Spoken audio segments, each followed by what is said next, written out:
Welcome back to Sheltered Sages, the podcast where two formerly homeschooled...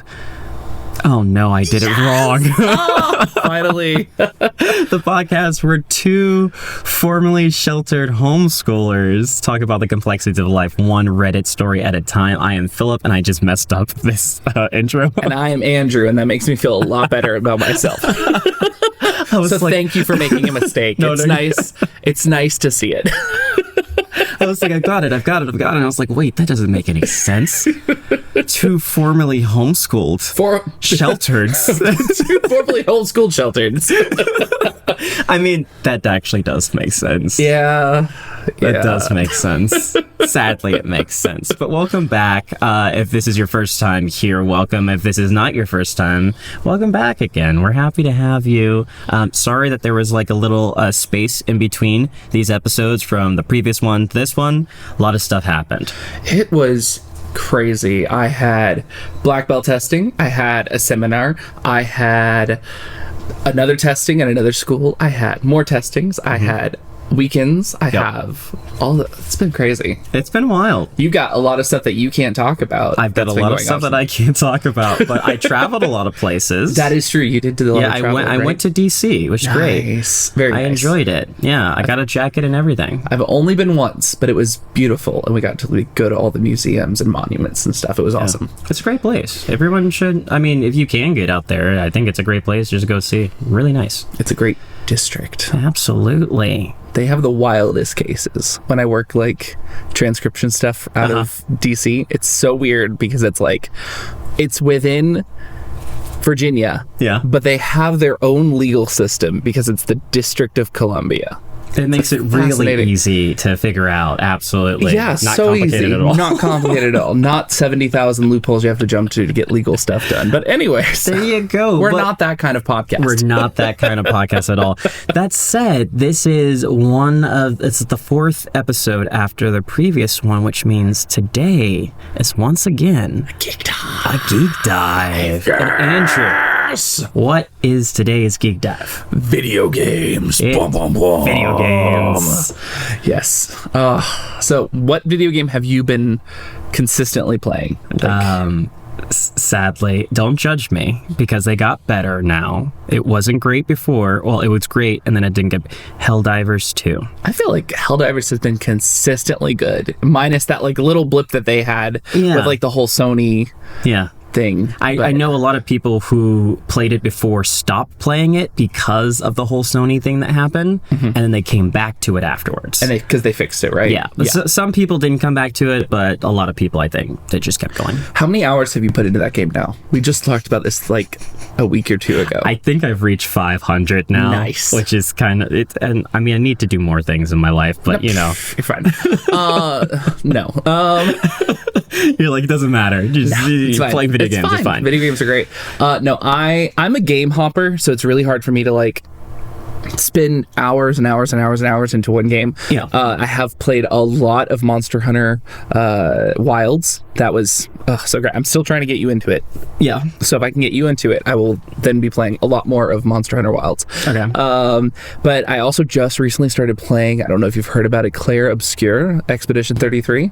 I have not heard of that. It's like a JRPG meets an action game. Did you ever play like the old Mario RPG or Mario and Luigi like Superstar games where it's like you would do attacks but you'd have to time the button press to the attack happening, like the quick time event? I did not.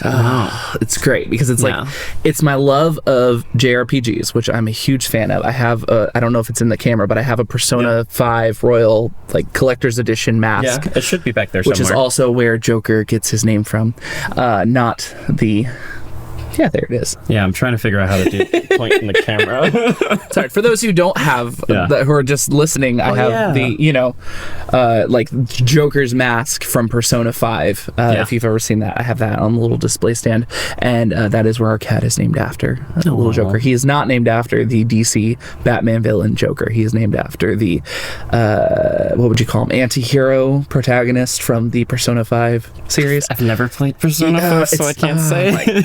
I'm sorry. It's okay. It's not for everyone. But what I love about this new game is that it's a combination of turn-based role-playing game stuff mixed with action things, because you still have to, like, when enemies attack, you have to time a correct dodge in order to dodge out of the way, or if you do it perfectly, you can do a counter and like counter attack them. And like every single character has their own unique way they have to play, and you can blend them all together. It's so much fun. It's such a like unique strategy combination. So that's my current, and it's also just beautiful. Like the world design, it's very French inspired, so it's like French fantasy with also like a blending of almost like if Wizard of Oz and Alice in Wonderland had a wonderful relationship. That is what that game would be. Like the art style, the enemies that you encounter. It's very interesting, very intriguing game. I'm struggling to understand that concept. You'll have to look at the game. It's pretty cool. It's pretty cool. Yeah, it's only $50 too, which is really nice for like for games these days. Okay, we'll see if it's still $50 when this episode comes out. But maybe. I mean, either that, or you could get the just randomly dropped out of nowhere Elder Scrolls 4 Oblivion that just dropped out of nowhere for the remake. Wild. That was wild. I remember seeing that. Like, I'm like, oh, that's so cool. I can't wait to play it. Released today. And I was like, there it goes.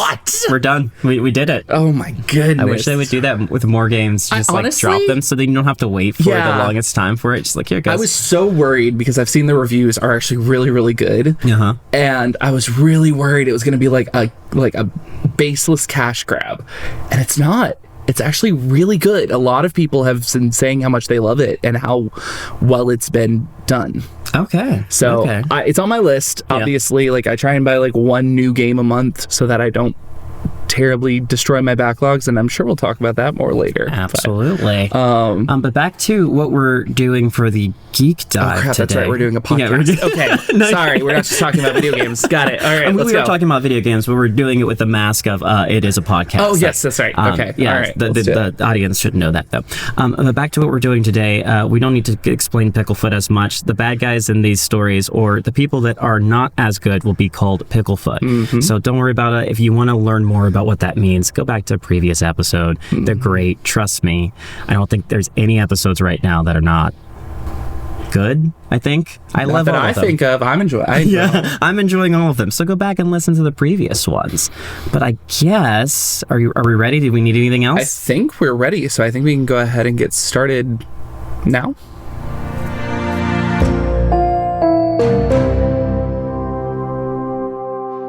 This is exciting. I have a first story for you. All right, let's do it. All right, so am I the Picklefoot if I tell my boyfriend he can't play a specific video game anymore? Hold on. Did you have that story? No, I do not, but I definitely read that title, and I was just like, oh no, is this...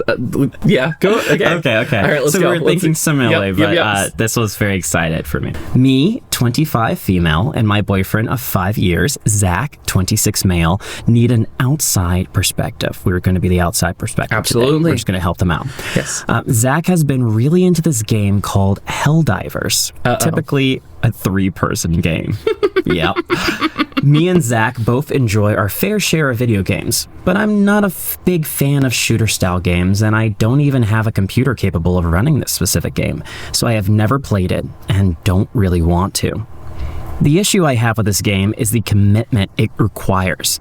Apparently, according to Zach, you have to do at least 3 missions per session, and each mission is minimum 30 minutes, but usually closer to 45 to 60 minutes. So when he starts playing this game, he's committed for minimum 1.5 to 2 hours, but usually longer. I keep trying to be okay with this, but I'm really not. For those of you who haven't played Helldivers 2, which I'm assuming they're talking about Helldivers 2. Yeah, I think they are. Yeah, there's missions, usually with 3 separate missions within there, like a campaign. So when you start, you have a group of people on your ship, you go over and do 1 mission in that campaign, the second mission, and each one has about 30-minute timers for it. It's really fun, it's really interesting, I love it, but like you can be playing for a good bit of time. Yeah, absolutely. It's a good gameplay loop to keep you hooked. Yeah, absolutely. A bit of backstory. My dad, growing up, was basically addicted to an online game called World of Warcraft. He missed a lot. Yeah. Yeah, a little backstory there. He missed a lot of my extracurricular events and stopped helping with projects we started together because he'd rather play World of Warcraft. Oof. It kind of sucked, and I was very lonely growing up. I thought it was fine then, but now that I am an adult, I see how much of my life my parents didn't bother to be involved in. It hurts to look back on, and I think a lot of it was because of that stupid game, World of Warcraft. So when Zach is playing Helldivers, I can't help but get upset. When he says he wants to go game, I just say, good night, because it means he's gone for the rest of the night. We've talked about it multiple times and can't come to an agreement. I wish Zach would completely drop this game and not play it at all when I'm home, but I know it's how he socializes, and it's one of the few activities he can enjoy with friends who have moved out of state. I don't want to take that away from him, but when I suggest a limit for how much he can play a week, he says it's controlling, and he can't predict when everyone's going to be available, so he wants to join when the group is all there, no matter when that may be.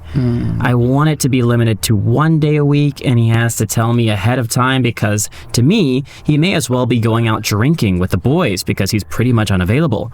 He says he's perfectly available if I just join the Discord call, which I've tried once before, but I was still missing out on most of what they were talking about since I'm not playing the game. I really don't want to be that controlling girlfriend that tells her boyfriend that what video games he's allowed to play, but this one just doesn't seem compatible with having an active relationship. I know at least 2 of my friends who are having the same dilemma, one of which has a kid that's being ignored for this game. It hurts my heart. She continues on with it, but I'm going to skip to the end of this. She says, Zach says I'm holding a grudge against World of Warcraft, and he's not my father. But I don't know. This feels just as bad as it did when I was a kid. Am I being too emotional over this? Am I the picklefoot if I tell him I'm straight up not okay with him playing this game without explicit restrictions? Oh boy, you're starting off strong. Of course. Yeah. We gotta go with it, you know? Okay, so yeah, well, that pretty much this is almost a word for word of another one of my stories, which is great because then I don't have to do that story because the discussion is pretty much gonna be the same. Remind me the ages again, just because there's a lot of context and it is getting later and later and my brain is not working as effectively as it should. So she is 25 and Zach is 26. They have been together for 5+ years. Okay, so the thing that's important to recognize in this situation is that anything that you're doing that's taking you away from your partner is something that is going to be something that can cause that tension. You know what I mean? It could be video games, it could be film. Even she talked about like going out and drinking with the boys. It could be any hobby that you have that takes you away if you do it too much to excess. And I think that is the problem. Obviously, we don't have the exact hours that she's playing, but if he did you say he's playing pretty much every night? 45 to 60 minutes.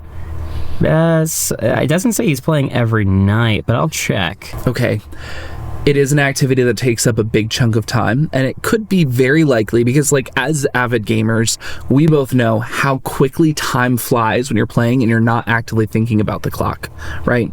You're playing, and all of a sudden, you know, what you think is going to be a 30-minute to an hour session turns into a 2-hour session, turns into a 4-hour session if you're really bad at time management, or if you have ADHD and just don't think about it. So it's one of those things that, and I read a lot of stories preparing for this that had that similar vibe of like my partner, whether they are male, female, non-binary, all are struggling with this time management, and I feel neglected as a partner. So I'm gonna delve a little bit into personal relationship, and it's something that we are over, so I feel comfortable talking about it. But you know, my wife and I do actively play video games together. We actually play a lot of games together. We played Stardew Valley, Minecraft, Fortnite, other games of that nature. So one of the games that we were playing a lot, like I talked about earlier, was Fortnite. And when we first started, my wife discovered like the battle pass system and getting the new costumes and leveling everything up and getting all the new all the new gear and all the new equipment and everything like that. And she was obsessed. And I get it. It's got that gameplay loop. You're able to play with your friends, that thrill of getting a victory royale. There's a lot of really addictive things about it. Yeah. And I enjoyed it for a good portion of time. Like, I think the first time we played on the battle pass, we both maxed out our battle passes, and then the next season started, and then it all reset again at 0, where you have to start working on the new battle pass that comes out. And I didn't have any problem with it, because I was like, oh, this will be fun. But the thing with me is that I crave novelty, kind of like we were talking about earlier. I'm a game hopper. I don't like to stay in one game for so long that like it gets repetitive to me. I crave new exciting things, more than just a new battle pass, new weapons, new map, thing like that. I need like a different genre of game to kind of gameplay loop. Yeah, exactly, to separate me from doing the same thing over and over and over again. Got to a point where my wife was playing it pretty much every night for long periods, and to the point where at the time we only had one console. So if she wanted to play, I was letting her play on the console and I would go play on my computer, which isn't amazing. It was made in like 2015, so it's decent, but it can't run the modern games and things like that. So I'd just go play other things, or I'd work on other projects or things like that. But it did get to a point where it was becoming almost every night. She would play for long periods of time, like longer than she realized, I think. And it was a social thing. She was hanging out with her cousins, hanging out with the family, things like that. And she would offer to let me play. She was like, oh, well, if you want to spend time with me, why don't we play Fortnite, things like that. And I was just like, no, I really would like to play something else. I'd like to do something else with you, something more enjoyable. And it just didn't happen, and to the point where we had to have a sit-down conversation, which is what I'm going to suggest to OP in this situation. Is like, you need to, not when he's about to go game, you need to sit them down, look at them in the eye, and be like, hey, I'm not okay with this much thing. I feel like I'm in competition with you, your attention, with this game. Now, she's encouraged the possibility of setting boundaries or trying to schedule it. And I do think something like that could be a good idea. Just being like, hey, you guys are in a Discord call, talk about scheduling. Now, as we can very clearly tell, doing a podcast or playing Dungeons and Dragons or doing anything where you try and get your schedules aligned in any capacity, it gets complicated. So complicated. But if it's important to you, you make it work. Yes. I agree with you. I do agree with you. I do have a separate perspective on all of these things. What I found quite interesting about this story is that while he's spending a lot of time in this video game, she's saying that he has offered to allow her to join in with him on this. And she hasn't necessarily wanted to in that way because she doesn't have a device that can play it. And then also that she, feels that for her past, a little history for her, that her father was doing something. That's a whole thing I want to touch on. Yeah. Yes. So I'll let you touch on that. I do play Helldivers. I play a lot of Helldivers. If you ever find me on the game, please join in. I love it. It's great. It's fantastic. But it is a kind of addictive gameplay loop just because of how much they put into the game and how fun and random those interactions can be. Absolutely. So when you're in there by yourself, it is just a fun game to play. When you have friends there with you, it becomes even more fun. Just the wildness of what happens. You can be flung across the entire map, or something can explode. There's friendly fire in the game where you can actually accidentally or on purpose hurt the other thing. But I did that a couple of times. My favorite part about the game, because a little history for me as well. I used to play a lot of Call of Duty, not the normal Call of Duty, Call of Duty more mobile. I was really big into it, and I got really good. I was pretty well ranked. The problem I ran into was you would be fighting other people. And while it's fun to be like, I can go and attack some new person and do something like that, after a while you're like, all I'm doing is trying to figure out a way to beat someone else. And while, that's a cool gameplay thing, it just got tiring after a while because it's like, I don't want to attack other people. Kind of what I said before when we did the sports thing. I don't like competing against other people. random strangers is a little bit more fun, but still after a while you're like, this is probably a kid or an adult or whoever and who just keeps beating me over and over and I hate it. Or I'm just beating them over and over again and they're like screaming in their room. It's like, I don't want to give that to someone. Helldivers, you don't fight against a person, you fight against these random AI generated robots or bugs or whatever. Unless you've got a really bad ally that is trying to make your life miserable. I've had those. Yes. Then you'll just lose the game. You'll just lose the game. So I enjoy it for that aspect where I can just join in with a bunch of different people, even random people, and have fun following a main objective. I think it is a healthier game than most other things. There is still blood. There is still a lot of destruction. There's still ragdolls and stuff like that. So it might, if you're younger and you're not supposed to play, get your parents' permission. But it's a very fun game, and I think it's less toxic in some ways than I have seen other games that are in for. That said, there should always be a limit. Yes. I am probably guilty of not having as much of a limit on there. That said, my wife does enjoy watching me play because it's such a beautiful game, so I'll play for a little bit longer and do things. But I'd say it's really less on, okay, there's a limit that you should have for your games. As long as you and your partner are comfortable with it and you have that conversation and you really talk through, okay, I'm not missing out anything else in my life, this is what I want to do, this is when I want to do it, I think you should be allowed to do it. And shouldn't be like, okay, 5 hours or it's 1 day or something like that. As long as you're both okay with it. If you're not both okay with it, there's something else. But what we're talking about too, it seems like she's not okay with it, not necessarily because he's playing too much, but because she's afraid of something. Yes, and that is the other thing that I wanted to talk about, was in regard to the concept of gaming addiction. Now, this is a legitimate thing. I wanted to make it very clear. There are some people that argue one way or the other whether or not they think gaming addiction is real. It is real. It is very much a thing. There is, I think, a whole, like the whatever the psychologists use, like the ISVN or whatever it's called, the thing that, like, the big handbook that they use to diagnose people with things, it is listed in there as like an addiction that someone can have.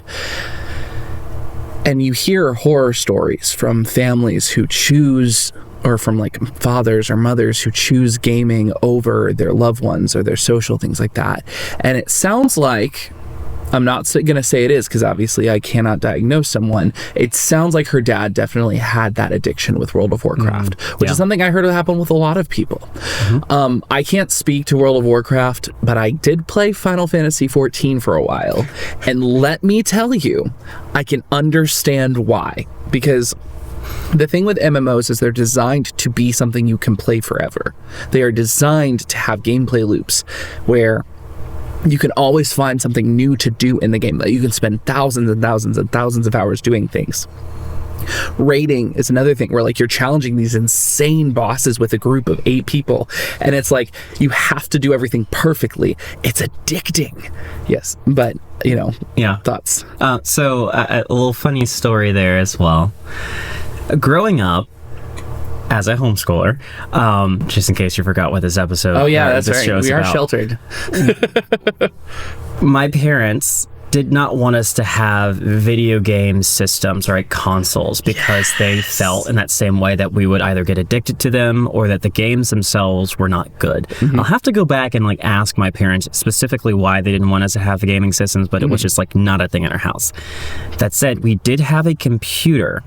And way back when the internet was still new, brand new. You had dial-up? Things. I think we had dial-up, actually. I had dial-up for a little bit, so yes. There was this website, and it was one of those original ones where you had a character that could go through these little areas and meet other characters that were there. You had your little house, and you could buy things using the in-game currency to do stuff. How you got that currency would be you play mini games in there. Oh, is this is it Webkins? No. It wasn't Webkins. It was another Adventure Quest. It was not Adventure Quest. I did play Adventure Quest as well, but that was later on in my life. But anyways, with this game, all my siblings were on it. And at first it was just fun. We would use our allotment of time that we got on the computer. I think it was an hour each to go in. Yeah. That said, we started because you just wanted that extra little bit of money to go over and buy that extra small thing. So we would play our entire time on these little mini games that weren't even all that fun. It was just like we're looking to get that jacket. Yeah, grinding or like that extra couch or something like that we really wanted in there. And then sometimes when we weren't supposed to, we would just like log into the computer and sign it and just play little mini games. And at first, it was one or two of us until it was like all of us that were just sneaking onto the computer to play it, to the point that it just became a huge issue. We were, I would say in some ways, a little bit addicted to this game to get through it. And eventually something else happened. Someone hacked into one of my sister's accounts and we had to like shut down everything. We got out of it. But I do remember that was like, before when your parents are like, oh, you're going to get addicted to this, don't do it. We're like, they don't know what they're talking about. And then we're like, oh, wow, this is so easy. Even as a kid going there, we had no one else. We knew no one else that was in the game. It was just us between our siblings playing it, and we were still addicted to this game. Yeah, it's one of those things, and that's like, games are designed to be that way. They're designed to like scratch that little itch in the back of your head. And it's like, I don't even think we're going to talk about like the addiction of mobile games and like that kind of stuff today, but like there are systems in place to get you to come back. Yes. And that addiction to take root. So it is very important as adults, and even as as parents to children who can't regulate themselves as easily, to set hard and fast rules for ourselves. I, as I was saying, just got that new game, the Clair Obscur, but I have only been able to play it like 2 hours since I got it over like 3 days ago, because I've had to do work. I've had to prepare for my sister's birthday this weekend, which we're going to do this really cool one shot. We're going to, all of these things that I have to do because I'm an adult. And so unfortunately, gaming has to take a back seat. But that extends to relationships. So to pivot back to the story, I think it's important that OP doesn't focus so much on like, well, my father had addiction, so therefore my partner is going to as well. That's not necessarily what's happening here. It sounds like a lot of it might just be that social thing, which is one of the big things that drew my wife to Fortnite, was being able to socialize with her sister, her cousins, all these people that lived all across the country that she didn't normally talk to. But it's the level of consistent play that you're neglecting your relationship, you're neglecting the other person in your life. That is the problem. So again, I think to reiterate, what she needs to do is sit down with him, be like, hey, this is a situation that I'm like having to draw a line in. And yes, it is going to enter the area of feeling controlling, but it's not. It's a boundary. It's a relationship where you're just like, hey, this is important to me. Time with you is important to me. And because of that, this is what I want to see for that improvement. That's fair. What are your thoughts? I was actually going to say, do you want to hear some comments? Absolutely, yes, because they're probably going to hopefully reiterate some of the things I've said or hate me and be like, you're wrong! I was surprised at some of these comments there, not because I disagree, but just because it was a different perspective as well. Okay. So one of the top comments here says, soft, you're the picklefoot. Ooh. Zach is right. He's not your dad. It doesn't seem like he's missing out on key events for ditching real life stuff for a game. If he was playing for like 6 hours at a time and neglecting your needs or his job and household duties, yeah, I could see how you wouldn't be the picklefoot.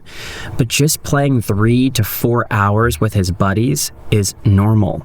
That's his thing. Limiting him to 1 day a week with your permission would be extremely controlling. And then they said afterwards, I do think you should try to see a therapist about what you went through with your dad. Yes, absolutely. And I say that with kindness. Yeah, that's the thing that I was gonna I didn't touch on, but I think is one too, is like, she is projecting this fear of abandonment onto her boyfriend or partner, because they didn't say their relationship status. Boyfriend, yeah. They're projecting onto their boyfriend, and it's like, okay, but you can't do that. And there is that element of control that I didn't like you can play one day a week with my permission. I'm like, no, that's a little much. He is not your child who needs to ask you for permission. It should be a courtesy that, like, as partners, we are communicating with people, things like that. But at the same time, we are still adults, and I shouldn't have to always ask my partner for permission on something unless it's something that I've shown a weakness in. Yeah. One thing that my sister said, I was having a discussion with her before, which it came up in my mind, and she's absolutely right.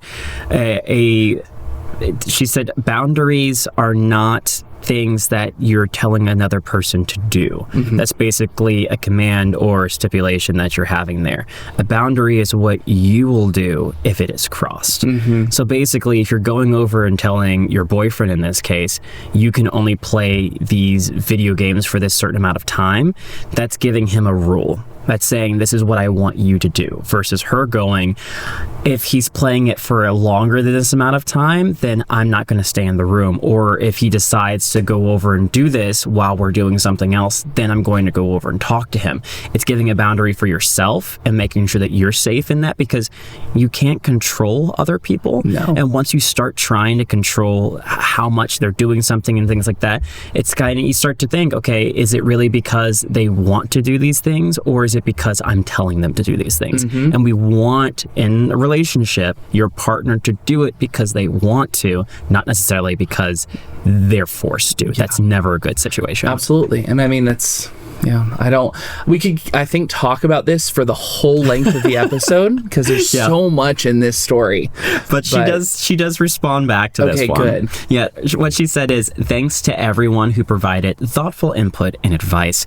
I think I really needed the reality check, and I am being a bit over emotional about this. I don't like that she said she's over emotional, because I think a lot of people, especially women, have been told that, but we'll go with it.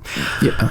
I have been suggesting doing a couples therapy session together for a while now, but I think I'm going to push the idea a bit more and try to make it happen, because evidently I'm projecting my past issues, and I think having a mediated discussion would really help. Other than that, I'm sure we'll be able to come to a compromise over this, and some of you have given some good ideas, so I'll take that into account. And her funny little part at the end, she says, to everyone saying we should break up after 5 years over a video game, LOL. Great. And to the people just being rude, y'all suck. Be nicer. Yeah, absolutely. Yeah. All right, are you ready for my story? I am ready. All right. Am I the picklefoot for not buying a new PC for my boyfriend? Yes, he needs his new PC. Obviously, he needs a new PC. I don't know. We'll see. All right, well, let's hear the story and find out. Yeah. I, 24 female, live with my boyfriend, 27 male. For some context, we have been dating for 4 years and living together for 8 months. We live in an apartment I inherited along with one more other house that I rent out and some cash inheritance. Now, onto the story. Me and my boyfriend, we both love playing video games. We both have full-time jobs, but still find time to play together, as well as separately with our own friends.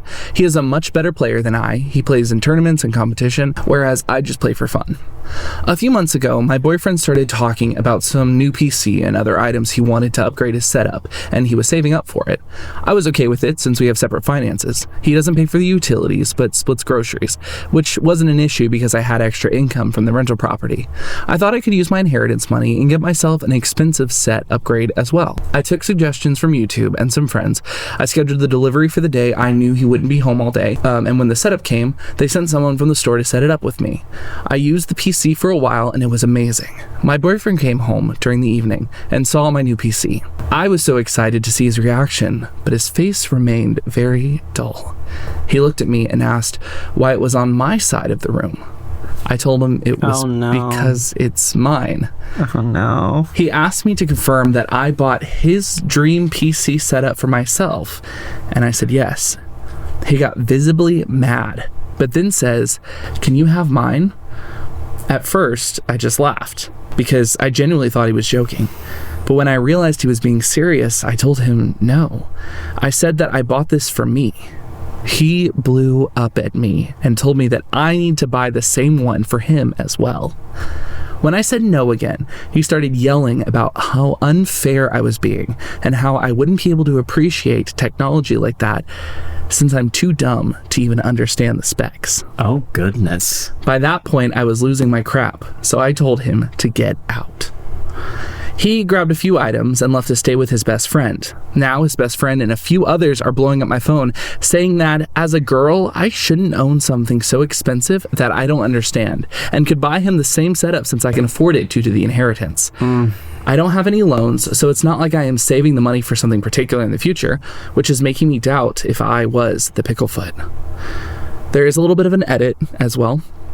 To everyone saying that it's kind of my fault for buying the exact same setup he told me about and flaunted in his face, I do understand your point and take responsibility for it, but he never really mentioned any specific models. Like, he would say how this brand has launched some really powerful items in the past few years, or how that brand has such an amazing monitor. I did know the brands he was referring to, but when it came to purchasing, I depended on YouTube reviews and suggestions from my gaming friends. It was purely a coincidence that it happened to be exactly what he wanted. I do understand that I should have been maybe more aware, but I genuinely didn't know that it would offend him since I wasn't doing it out of spite. If anything, at the back of my mind, I had thoughts like we could have twin setups eventually and make cheesy TikTok videos on the weekends. So, what do you think? This is so uncomfortable. Yeah. This is like nightmare fuel of difficult situation where it's wrong on every side, but also it seems like, okay, so there's situations, right, where you feel bad, not necessarily because you know someone did something wrong, but because you know they have no idea what they did. And it was really, really wrong. Well, it's not even that it was wrong. It's just that if I said, hey, Andrew, I'm really hungry right now. You know what I would love? I would love a pizza. Mm-hmm. And there's this really great shop down the street that serves great pizza. And you said, oh, okay, that's great. And then I walk away for a minute. 5 minutes later, you have the pizza from that shop. I didn't tell you what specific pizza I wanted or anything like that, but you have that pizza. And I go, oh, that's fantastic. And you're like, yeah, this is for me. I'm like, well, you knew I wanted a pizza. There's no obligation for you to give me a pizza, to get me a pizza, or to give me a slice of that pizza. It's your pizza. You went out, you bought it, you did everything that you needed to do to get that pizza. That's yours. That said, the knowledge that I wanted a pizza, you ate the pizza in front of me. In front of you. After knowing that I wanted it, it's kind of like, ugh. So it's like the social awareness thing of here. It's weird. A major social blunder occurred at the least. Major social blunder occurred at the least. And I feel bad for him in the way of, like, I understand I would feel some sort of way as well. But he shouldn't have blown up like that. No. That was not good at all. And there was a lot of really messed up ideas on who should have the computer and why that came out afterwards. That said, this is just bad all around. Yeah. It's like, everyone just breathe. Maybe everyone stinks here just a little bit. Just a little bit. I'd say he stinks more than she does. Absolutely. Because he said a lot of terrible things based off of nothing, really. Yeah. He's just like, oh, you wouldn't even know the specs. She figured it out. Like, she went in and did a lot of gaming stuff. I personally believe anyone should be able to play games as much as they should. So it's like, no, she did the gaming system. She found it out. Even if she looked at your specs and said, hey, I want to make a gaming computer and these are the best specs out there. It's a little, again, major social blunder, but you had a great idea for a PC. And she wanted a PC, so she built the best PC. I mean... Yeah. Well, the thing that's really interesting, too, that I thought when I read this is just there was no communication. It was like I want to buy this PC. I've been talking about it for a long time. Cool. I think I'm just going to spend my money and buy this random day out of nowhere. And it's like, how... I think that would be my initial reaction too, because it's like, I've been talking with my wife a lot about needing to upgrade my PC, and if I walked into my office and there was a brand new PC in there, my initial instinct would be, oh my goodness, this is for me, this is what I've been wanting. And then to find out, oh no, I got this for me. Got it. Yeah. That hurts. Yeah. It hurts a lot.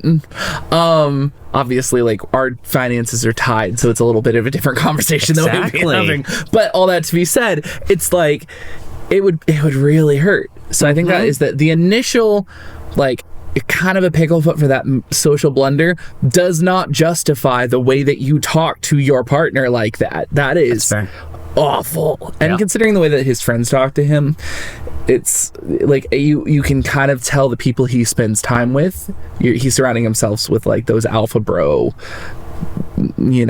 mentality of people that I don't like, and I really don't like. But guess what? What? There's an update. Oh my goodness. Yep, there's a part 2 to this. Okay, what's the part 2? Oh, it gets worse. Are you ready for it to get worse? Is another social blunder? Anyways, okay. Update.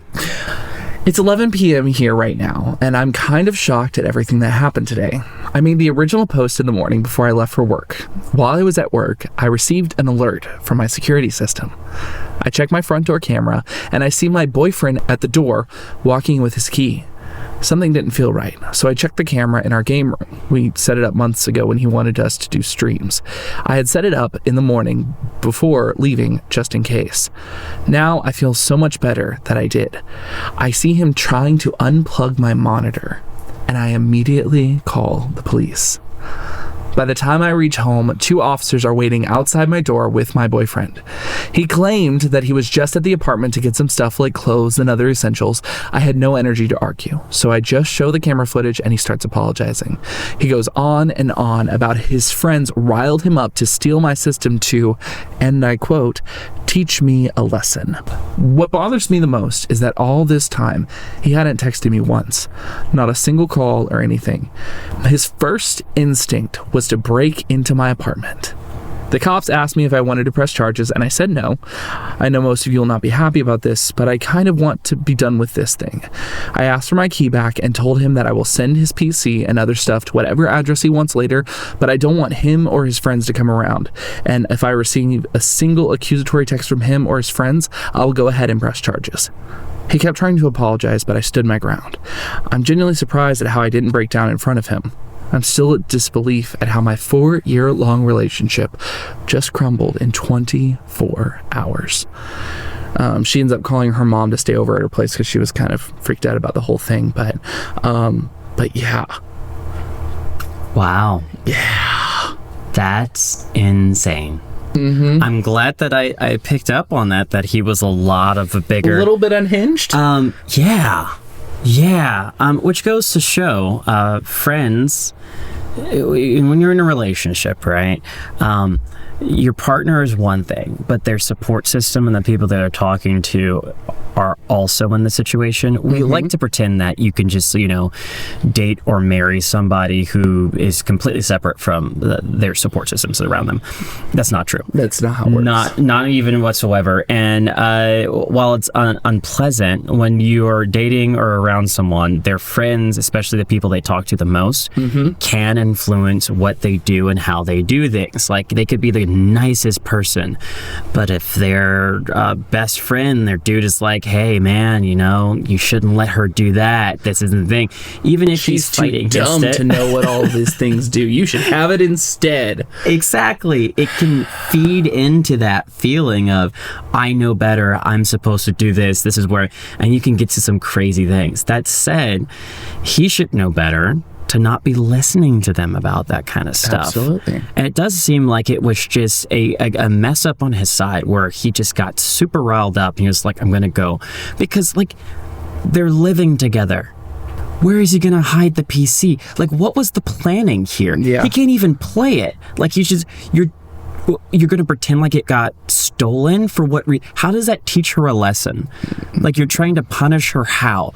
She didn't do anything wrong. Right. Again, it was a social blunder, but that's not her fault. She messed up. That doesn't justify you punishing someone by stealing their odd items. No. There's not anything that is worthwhile of you stealing someone's item.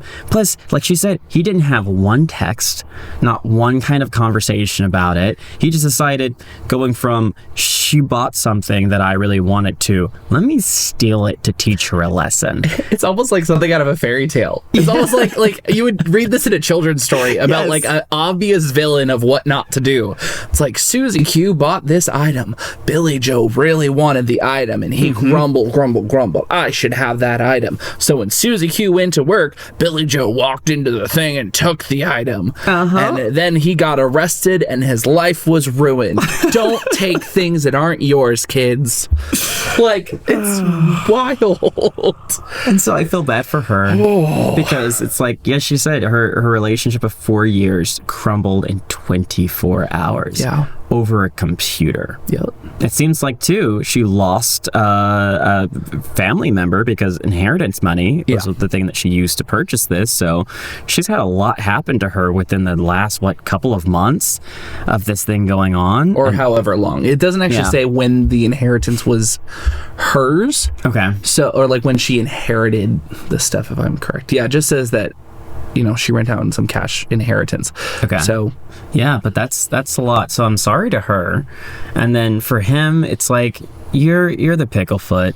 Absolutely. I mean, I would almost go to the point if you're the deviled egg, but it's just like you're so oblivious that I'd still say you're the picklefoot just because it doesn't seem like he knows what he's doing. Except he's 27. It doesn't seem like he knows what he's doing. No. It's like, oh, goodness. It's like only a couple years younger than me, but like, dude. Yeah. No. Yeah. No. I've seen cops outside your house with your boyfriend, and you're like, you tried to steal my computer from my house. And do what? At least he didn't try and be like, it was just a joke. Oh, I was joking. It was just a joke. Oh my goodness. It's like, that would have been his next course of action, honestly. Let's be honest. And then we would have to put it in the previous episode. Yeah, then we would have had to pranks episode. It would be in the gaming episode. But this is just unfortunate. I just feel bad. I don't even care who's the picklefoot at this point. It's just like, this is sad. Yep. So, not really any comments from them. That one was a best of Redditor updates story, and I saw that and I was just like, oof, I gotta share this one. That's rough. It starts one way, and then it pivots hard into, and now we're breaking into houses. Oh my goodness. He had a key, so it wasn't really breaking in, but stealing her stuff. They weren't married, so legally speaking, it was her things. Yeah, he was trying to steal her stuff. He even admitted to it. Yep. All right, you ready for my story? Let's do it. Am I the picklefoot for not wanting my younger brother to play my game? Absolutely. Absolutely? Absolutely. Confident. I'm going to put my foot down. Just kidding. I don't know. Okay. I'm going to make a presupposition. Okay. Let's go. Then, we're done. All right, cool. Let's wrap. Geek Dive over. See y'all next week. Just kidding.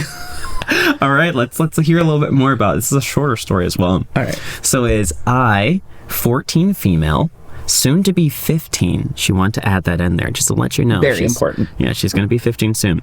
Have a love for Monster Hunter. Same girl. Right, I'm replaying Monster Hunter W. I think it's Worlds. Probably Monster Hunter Worlds, because Monster Hunter Worlds just came out. Okay. But it's also Image W, which I think was a really silly choice by Capcom, but that's neither here nor there. Okay, that's fair. So I'm replaying Monster Hunter Worlds at the moment. I started playing when the demo for Monster Hunter 4U came out. 4 Ultimate, yep. Okay, fantastic. My stepdad gave me a CD copy of World for the PS4 so I could play it at home since he wasn't a big fan of it. The PS4 is shared, but when it comes to games, unless they are given, they belong to the person that bought it. Is this their house rule? I guess this is their house rule. Okay. That's go ahead. Because I'm going to say that's not how it works on the console, but all right. When it came to my brothers playing my games, I didn't have a problem as long as they were patient and waited their turn if I was in the middle of a quest. My youngest brother, 7 or 8, male, wanted to have... That's a little interesting. She said my youngest brother, 7 or 8, male. So it's like, does she know his age? I'm sorry, I got confused with that for a second. That's an interesting... Maybe she doesn't... That actually gets playing a lot about their relationship if she doesn't fully know her sibling's age. And we can cut this out too, but I was like, what? What the heck? Yeah. No, okay. Let's keep it in. It's fun. So my youngest brother, 7 or 8 male, wanted to have a go after I fainted on a quest. Normally, when he plays with his friends, whenever any of them die in game, it's another person's go, and he's gotten into the habit of trying to get the controller off me without asking. Normally, I would tell him to wait, but I had only just logged on and just started a quest. So I asked him to wait at least an hour so I could actually make a bit of progress, even if it wasn't much. In a fit of anger, he stormed up the stairs and started crying. Mom, 38, female, asked what was going on. I love that she put mom's age in there as well. I'm mentally preparing for this. Is going to go. Let's go. Let's hear it. I told her that I had just logged on and started a quest, and he asked if he could have a turn after I carded. I told him no, since I had just started, and asked if he could wait an hour for his turn. My mom turned around and called me the picklefoot for not letting my brother have a go. I told her it was my game and that he needed to learn to wait his turn. He said to me, "He's just 8. Let him have a go." I guess he's 8, not 7. Maybe mom forgot. I don't know. I abandoned the quest, logged out of my account, and handed my brother the controller. I left upstairs. Am I the picklefoot? This brings me back to my childhood. Sorry, I'm far away from my... This was a very common occurrence that happened in our household growing up. So very similar, like you talked about earlier, with like the parents not wanting video games in the household. My brother went to this camp for kids with muscular dystrophy, and while he was there, we never had a console other than a PC, like you said. While he was there, he won a PlayStation 1. Oh. Yeah, he won it. And mom and dad were like trying to get him to get something else, and they literally look, we don't have any other prices we can exchange it for. It was either a PlayStation 1 or an Xbox, and he won. And then they were like, okay, I guess we'll bring it back, but we're only gonna do sports games. We're only gonna do sport. And then it like obviously evolved into my love of all the games that we currently play. Obviously, we weren't playing anything above E for everyone. Absolutely. But that being said, there were a lot of times where we were playing single player games, and we would do that rotation where it's like someone dies, the next person picks it up, and we do like pass the controller. Well, Monster Hunter is a very interesting game.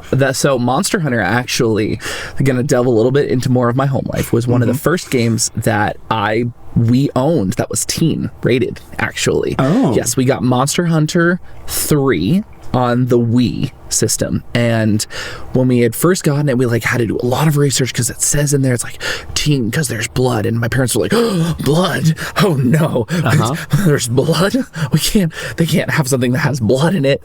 And we did a lot of research on it, and it's just like micro little splashes of like a thing. It's not even like anything bad at all.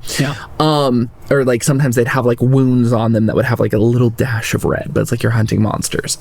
So that was one of the first games that we played.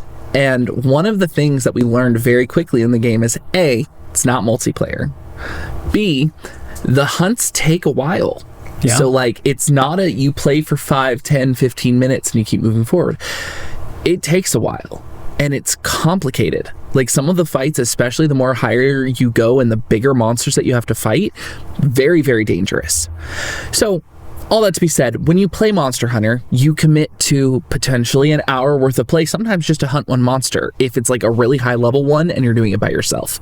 So her asking for that, I think, is absolutely fair, of being like, hey, this is my game that I got. I'm wanting to play it. I'm wanting to do this quest. I died one time. I shouldn't have to give my controller to my brother. The hard part is I can't stand when little kids run to an adult crying because they don't get their way. Yeah. And I can't stand even more when adults force the other kids to let them get what they want. That's fair. Because it creates a negative perception of like, if I cry, if I make a big enough scene, I'll get what I want. I have issues with this a lot working with kids, where like they'll be playing a game and someone will walk up crying to me and being like, they're playing with the really cool T-Rex toy that I want to play with. And it's like, okay, well, who was playing with it first? It's like, they were. And it's like, okay, how long have they been playing with it? They just started. I'm like, okay, well, I'm not going to tell them to give it to you. What I would encourage you to do is ask him, it's like, hey, in a couple minutes when you're done playing with it, can I play with the toy? And 9 times out of 10, they can scream at me, no, and then like walks away and then goes and does the thing that I encourage them to do. Of course. One out of 10 times, I'll just be like, okay, and then they'll go over like, can I play with you? And the other person's like, yeah, and then they'll go and like play and have a huge fun, and it's great. Yeah. But like, I'm a very big proponent of just because you ask for something doesn't mean you're going to get it. And especially in a situation like that, where it's like you're going and screaming and complaining to your parent because big sister won't let you play the video game. Yeah. So I agree with you. I do think it's a bad precedent, right? To let the smaller child just cry because they didn't get what they want. That said, when I was that young, yes, I would be totally for that. I'd be like, that is unfair. I do not like it. And even today, I'm like, that is still unfair. Still kind of unfair, yeah. That said, I have seen so many parents, and at a certain point, especially when you have like a kid like that cries and screams when they don't get their way, eventually I understand when parents are like, just let them play the game. Please, for all of our sake, just let them. Today is not the day we picked the hill to fight. And I have seen that from the other perspective. The parents are just so tired of this that they just sometimes don't choose the fair way. They're just like, I'm going to choose the easiest way. You're the older one. You're 14, about to be 15. About to be 15. You're the older one. You can let him play for a little bit and then continue on. That's not the correct way. I don't think the OP is Picklefoot at all, but it makes sense in that way. There is one thing that is interesting that I do want to point out. And it's such a 15-year-old thing, or the 14-year-old thing. Sorry, almost 15-year-old. Is the like, this is my game. They have to ask me to play it. And I'm like, that was very 14-year-olds do. Yeah. Like, I get it. Yeah, I totally get it. And I feel for her. I mean, okay, so a little history for me. You talked about your first console that was there. Our first console that we got was a Wii. Yes, of course. But it wasn't to play video games with. My father, we went over to our friend's house, and my father saw that they had a Wii, and that, they're swinging around. It was when it was new and fancy and everything like that. And he was like, wow, you're getting a lot of exercise here. It's for exercise only. We play Wii Sports. So we had Wii Sports, and we also had Wii Fit. Yes. Little trauma from Wii Fit, the way that they talked about weight and stuff like that. They are so mean. Like, there's a reason a whole generation has body dysmorphia. Exactly. Not great, but that said, we had it, and we used it. Of course, we got more games going on. Then we switched over to a PlayStation because we were looking to get play Blu-rays. So once again, my father, I love him so much. This is just for Blu-rays. I haven't met your dad, so I feel like I can make that voice. He was like, yeah, let's get it for Blu-rays. We did watch Blu-rays on it because it was one of the only consoles that could do it, but we also had this one game named Flowers that was great, and we had a bunch of other games that we got to it. Game. It's a fantastic game, and with the DualSense controllers that was vibrant. It was great. We all loved it. It was wonderful. And then afterwards, to do more exercise stuff, we got an Xbox with a Kinect on top, so we could go over and do. Of course. So yes, all for the reasons of exercise or utility. That said, they were really fun. Even my dad, for a bit, he had a Wii golfing game, and we were really big into it and things like that. Tiger Woods PGA Tour 2006. Exactly. Yep. It was the only good one on the Wii. There you go. So we had that. It was great. That said, when we were growing up, we all took our turns. Same thing as I talked about before on the computer. We would just take our turns on the Wii, or we'd take our turns on the Xbox. Specifically, as we were getting older, we would have like 1 hour on the Xbox.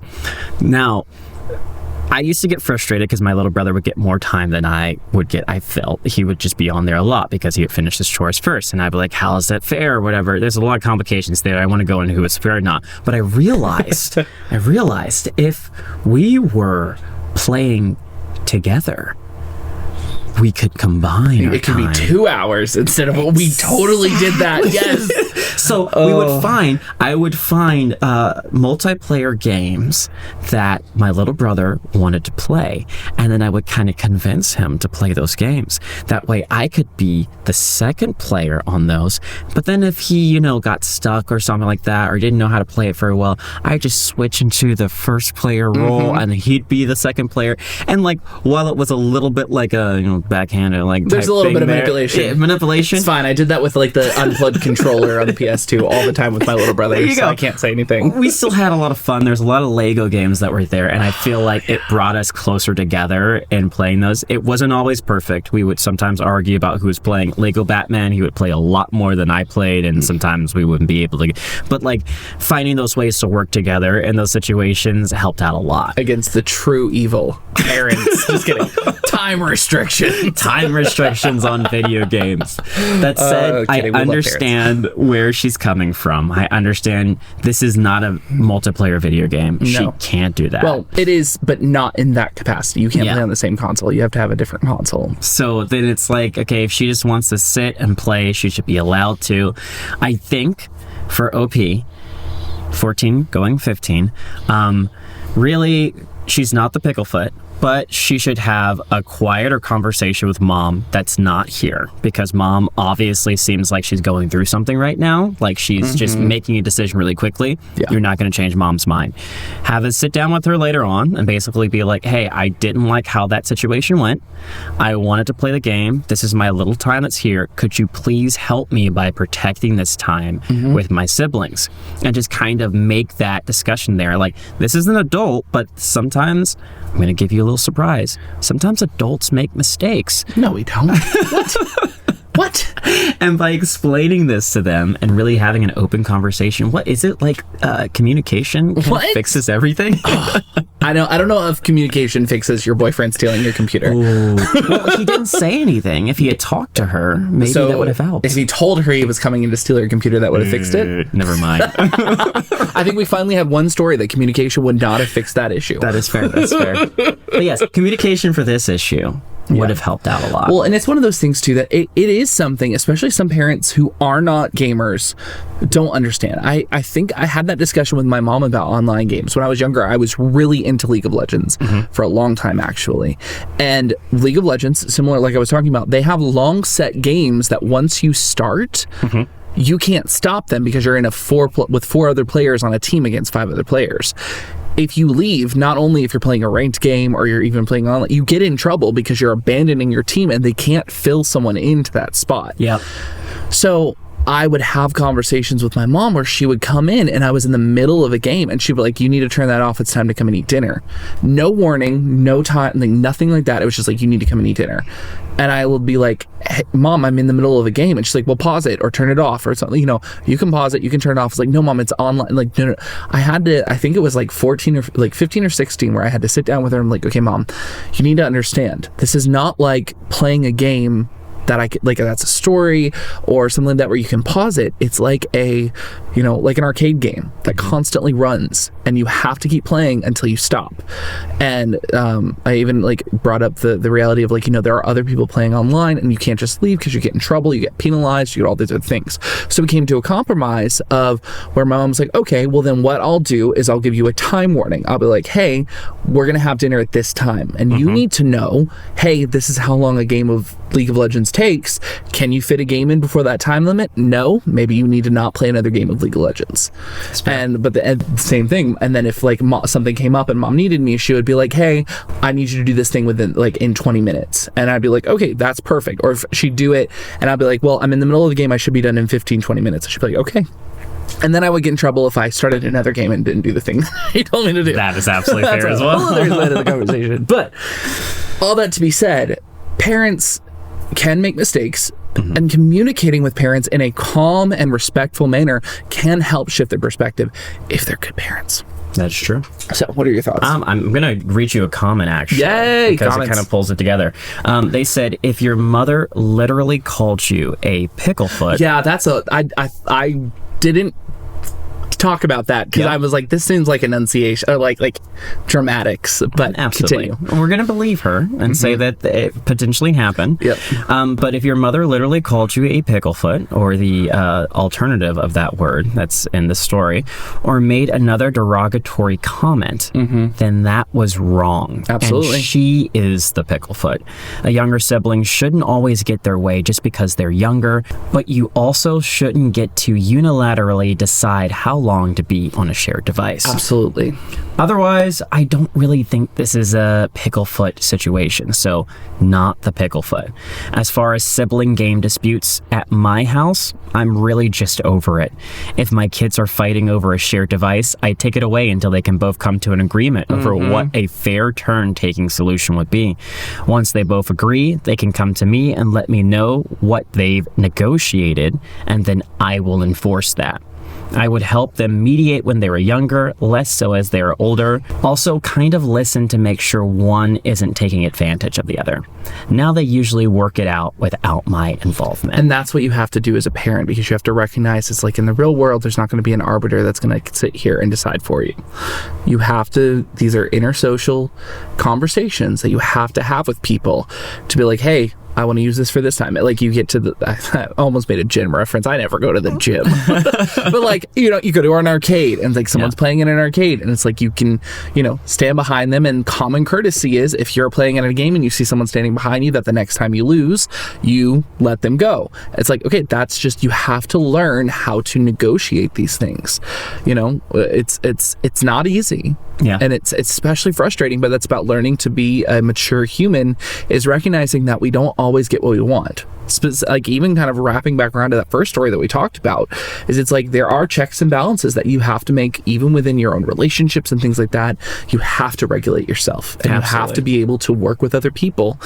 Or if you don't want to work with other people, you're going to be miserable unless you find a way to live completely alone and play video games. And then you're also going to find you're completely miserable, because that's not a healthy way to live life either. That's true. That's true. Well, I think that brings us to the end of our Geek Dive. That is the end of our Geek Dive. I hope you enjoyed going along with us. It's always such a pleasure. It really is. That first story was really long.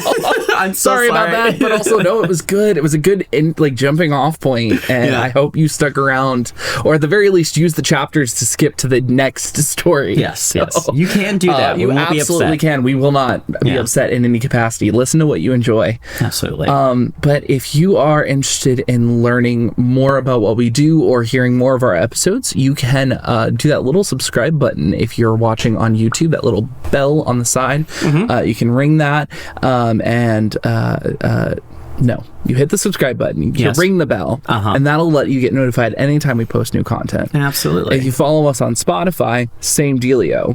You can get a little notification every time we post a new episode, or wherever it is that you watch or consume your podcast. Yeah, and also give us a rating on there. I think all the stars will be great. If you like this, continue giving us those stars. It also helps us to get to more people so they can hear about our crazy antics as we were children and as now adults, I guess. We talk about us as adults as well. Yes, yes we do. Sometimes. That's cool. But if you have any other stories of your own horror stories growing up with video games, or now as adults with video games, feel free to send us a listener write-in. You can reach us at shelteredsages@gmail.com with the tagline listener write-in, and we would love to hear your story. We're working on trying to create a listener write-in episode, so we need more and more content to be able to do that. So as we've said before, I'm sure you have stories. This is your call out. Absolutely. Let us know what happened when you were a child. You do not have to be homeschooled to send us a write-in. I know I've talked to a few friends out in the real world who have listened to this podcast, and I'm sure have fantastic stories of their own that I can't just properly take from the real world and put in here. You have to write in. We want it. Please send us a story. We are happy to read your story. We're happy to discuss it on this. We might not have every story on here, but we will do as many as we possibly can. Absolutely, we can. And then I think I want to end this one with if you are on a Spotify or YouTube or any kind of platform that allows you to comment down below your favorite video game. Yes. I want to know about that. Yes. Yeah, or what video game you're playing right now. One of the two. Yeah. Or both. Or if you hate video games and you're like, this was incredibly boring and I don't know why I listened to the end, but I don't know why I did it. Yeah. Please tell us below, so we can thank you by username next episode. All right. Thank you guys so much again, and we'll see you next time. See you next time. Bye.